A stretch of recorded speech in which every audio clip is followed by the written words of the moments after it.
Hi, I'm just here doing the service and the check over on your 2011 Can-Am Commander 1000. So I finished checking over your bike, and I'm just going to go through the issues that I found with it. And then what I would do is like I had already mentioned to you, I'll do an estimate that includes everything that I found, the winch cable, and also your wiring up your wiper for you. Anyway, so let's go to it. I'm just going to go right down my list, so I'm going to be bouncing around a bit. Outer tie rod ends on both sides have play in them. Steering rack boots. The one on the other side is not quite as bad, but this one's toast, and usually you just replace them as a kit because what they do is they dry rot and get cracked and they break, and then after a while all the dirt and debris gets into your steering rack and destroys that as well. I almost think you're starting to have a bit of play in there. It's not horrible yet, so something for you to keep an eye on when you're driving the bike. You did say that you mostly just plow with this, so I'm kind of looking at the bike with that in mind. So next, your battery.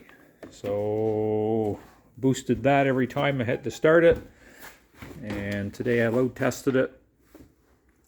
It's up over 12 volts for sure. It's like 12.2 or something like that, but it's only putting out about 100 cold cranking amps. So that guy is toast. So you need a new battery. And what I'll also do is I'll do a leak down test just to see if you have any kind of weird leakage current, because there's all kinds of little funky pieces of wiring hanging out around here, and just want to make sure there's not something in your system that's draining your battery down on you. Let's see. Not quite as important for right now. It's definitely something you can go a little bit longer with. You do have some play in your lower control arm bushings and the sleeves down here in the bottom and there. All the other ones are tight. Ball joints are all good. Wheel bearings are all okay all around the bike, so no issues with any of those. Back end. Close this door. Both sides you have this issue. You have grease leaking, has been leaking for a while from both CV joints. I feel that you have some excess play in those joints, but for sure we should at least look at replacing the boots. I can try and just clean them up and put a clamp on them, maybe pull the boots back and get a look at what kind of shape the joints are in. Not sure if you need to go as far yet as needing new axles. I'd have to drive it around a little bit and see if it's making any crunching noises anywhere. But for sure we should fix this up and make sure there's actually grease in those joints. Let's see. Rear diff fluid needs to be changed. It looks like it hasn't been changed in a while. It's not black, but it is pretty dark. Not quite as important, especially if you're plowing, but it's something that is going to catch up with you for maintenance. Your brake fluid's overdue quite a bit for being changed out.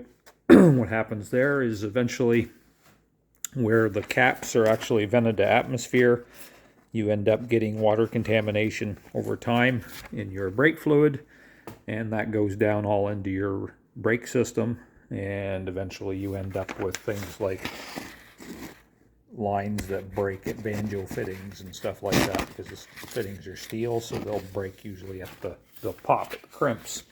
Anyway, so whether or not you want to do that, whether that's that important to you at the moment, I don't know.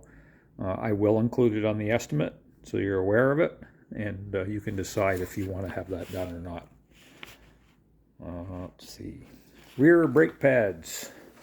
So the front pads they still have plenty of wear left on them, for sure, for a plowing bike. Rear pads, there's not much left there for material.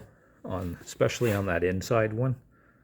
It's a little harder to see it down in there, but I would recommend changing those pads out now. So for sure, if you look at those pads, and then come up here and look at the front ones, especially if I focus, you can see the difference in the amount of material down in there between the backer and the disc. Drive belt. So we pop the clutch cover off. Wasn't an easy feat. There's some added bolts. There's a bolt missing.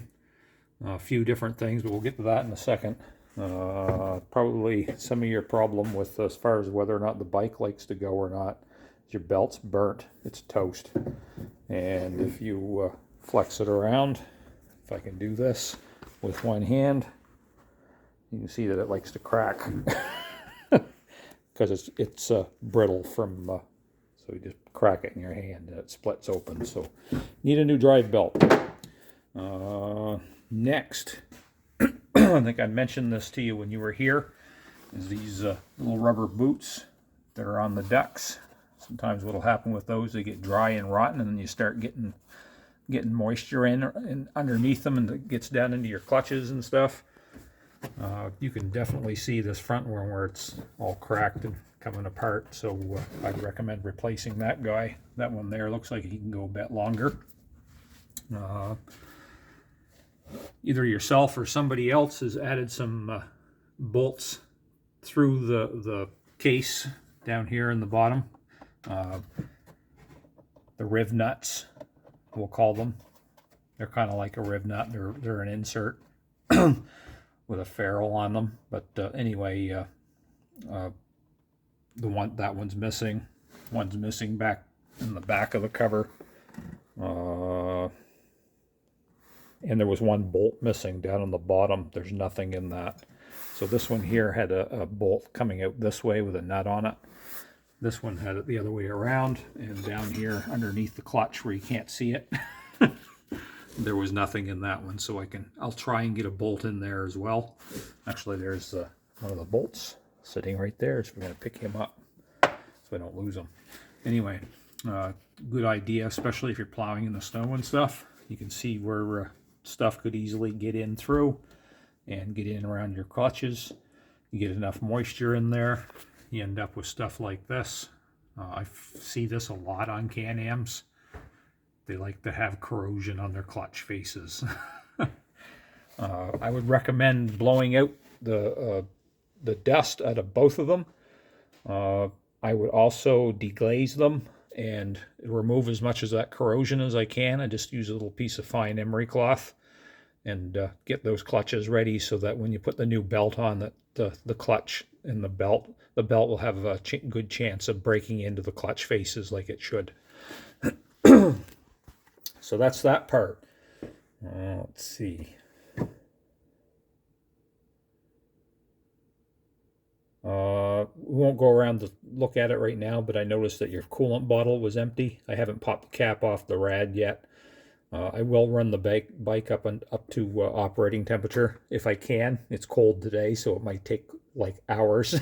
I don't want to run it that long, but I like to try and see if I can hear the cooling fan come on just to make sure it's cycling the way it should be. And last thing I want to mention, once again, not sure if this is something you want to fix right now or not. You have an oil leak at that rear cylinder head cover, I would dare say. Can-Ams are kind of known for those covers getting leaks on them and stuff. I'm not sure if that's where that's coming from or if it's another spot. I'd have to poke around a little bit more at it to maybe put the scope in there to get a really good idea where it's coming from. But it's something that you should be aware of. Make sure you're keeping an eye on your oil, and maybe down the road that's something you want to have fixed up as well. Anyway, I think that's it. There's a couple of things I haven't checked. I never checked all your lights and everything like that to make sure they're working the way they should. And obviously I haven't had it for a test drive besides just putting around the yard with it. Anyway, if you have any questions, please let me know. And like I said, I'll be in contact with you soon and I'll give you an estimate. Thanks.